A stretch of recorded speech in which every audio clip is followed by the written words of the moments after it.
అది ఓ భయంకరమైన కురుక్షేత్ర రణరంగం. ఓవైపు వీరులు చేసే యుద్ధం, మరోవైపు ఏరులు పారే రక్తం.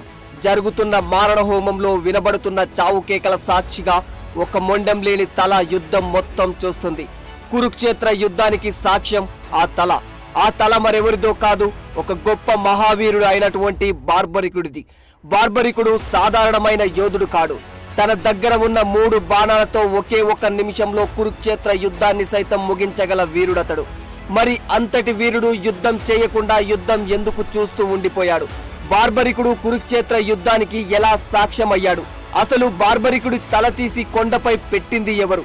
ఈ బార్బరికుడి దగ్గర ఉన్న ఆ 3 ఆయుధాల కథేమిటి? ఈ బార్బరికుడు పుట్టుక వెనుక ఉన్న రహస్యమేమిటి? ఈ ప్రశ్నలన్నింటికీ సమాధానం కావాలంటే ఈ వీడియోను ఎక్కడా స్కిప్ చేయకుండా చివరి వరకు పూర్తిగా చూడండి. ఇక బార్బరికుడి కథలోకి ఎంటర్ అయితే, బార్బరికుడు ఘటోత్కచుడు మౌర్వీల కుమారుడు. ఈయన గురించి తెలుసుకునే ముందు ఇతని తండ్రి ఘటోత్కచుడు ఎవరో తెలుసుకుందాం.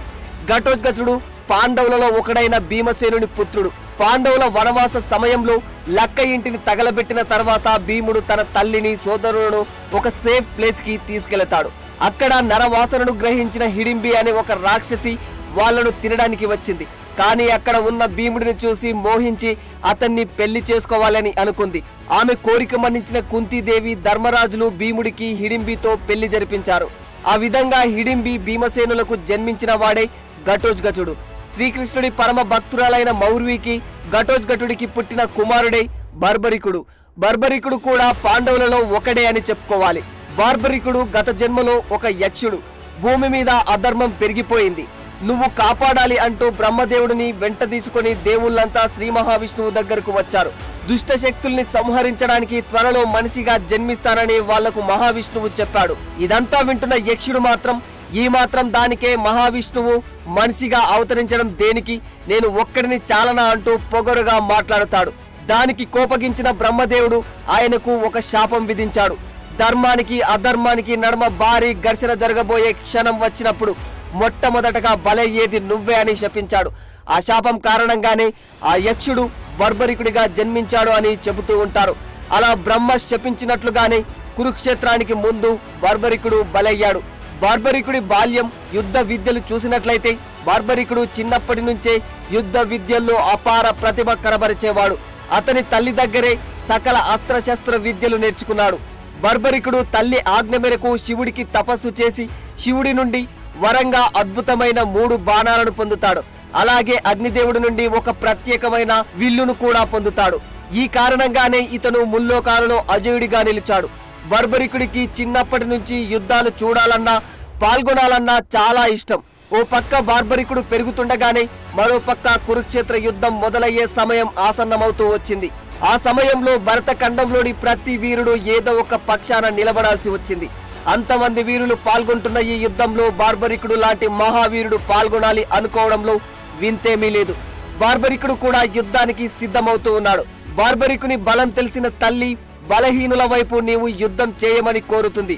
అందుకు బార్బరికుడు కూడా సరే అంటూ తన తల్లికి మాట ఇస్తాడు. అయితే ఇక్కడ సంఖ్యాపరంగా చూస్తే పాండవుల సైన్యం చాలా అంటే చాలా తక్కువగా ఉంటుంది. కౌరవుల కంటే పాండవులు బలహీనులు కాబట్టి బార్బరికుడు పాండవుల వైపు పోరాడాలి అనుకుంటాడు. ఇది ఇలా ఉంటే యుద్ధం మొదలవ్వడానికి కొన్ని రోజుల ముందు శ్రీకృష్ణుడు కొంతమంది యోధులను పిలిచి మీరు యుద్ధాన్ని ఎన్ని రోజుల్లో ముగించగలరు అని అడుగుతాడు. అందుకుగాను ఒక్కొక్క వీరుడు ఒక్కొక్క సంఖ్యను చెబుతూ ఉంటాడు. ఒకరు 20 రోజులని, ఇంకొకరు 24 రోజులని, ఇంకొకరు 28 రోజులు అని, ఇలా ఎవరికి తోచిన విధంగా వారు చెబుతూ వచ్చారు. కానీ ఒక్క బార్బరికుడు మాత్రమే నాకు 1 నిమిషం చాలు యుద్ధం ముగించడానికి అని చెబుతాడు. అందుకు షాక్ తిన్న శ్రీకృష్ణుడు అది నీకు ఎలా సాధ్యమని అడుగుతాడు. అందుకు బార్బరికుడు తన దగ్గర ఉన్న 3 బాణాల గురించి వివరిస్తాడు.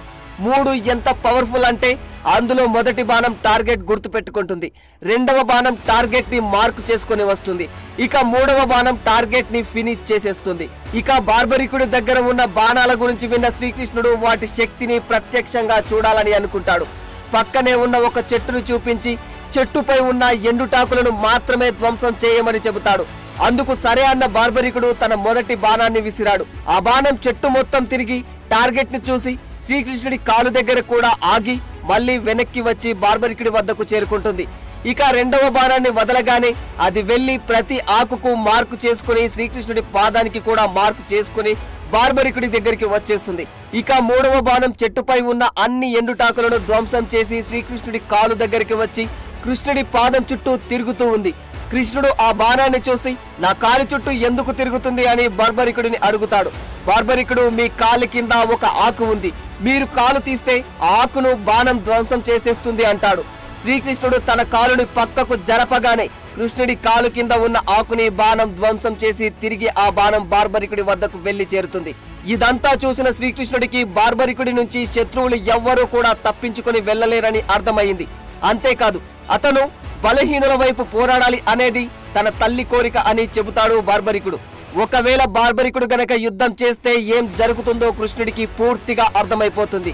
బార్బరికుడు బలహీనుల పక్షాన నిలబడి పోరాడాలనుకోవడం మంచిదే, కానీ బార్బరికుడు ఏ పక్షం వైపు అయితే పోరాడతాడో నిమిషంలో ఆ పక్షం బలంగా మారిపోతుంది. కాబట్టి బార్బరికుడు పాండవులు కౌరవుల పక్షాన మార్చి మరీ యుద్ధం చేయాల్సి వస్తుంది. కురుక్షేత్ర యుద్ధంలో కౌరవుల సైన్యం 11 అక్షౌహిణీలు, పాండవుల సైన్యం 7 అక్షౌహిణీలు. అంటే కౌరవుల సైన్యం కంటే పాండవుల సైన్యం చాలా తక్కువని ఇక్కడ అర్థమైపోతుంది. కాబట్టి బార్బరికుడు పాండవుల తరపున యుద్ధం చేసి కౌరవుల సైన్యాన్ని సంహరిస్తాడు. అప్పుడు పాండవుల సైన్యం మళ్ళీ ఎక్కువైపోతుంది. కాబట్టి కౌరవుల వైపు నిలబడి పాండవుల సైన్యాన్ని పూర్తిగా సంహరిస్తాడు. ఈ విధంగా చేసే యుద్ధ భూమిలో బార్బరికుడు తప్ప ఎవ్వరూ మిగలరు అని అర్థమైపోతుంది. అలా జరగకూడదు. ఒకవేళ అలా జరిగితే చాలా మంది వీరుల ప్రతిజ్ఞలు వృధా అయిపోతాయి అనుకుంటాడు శ్రీకృష్ణుడు.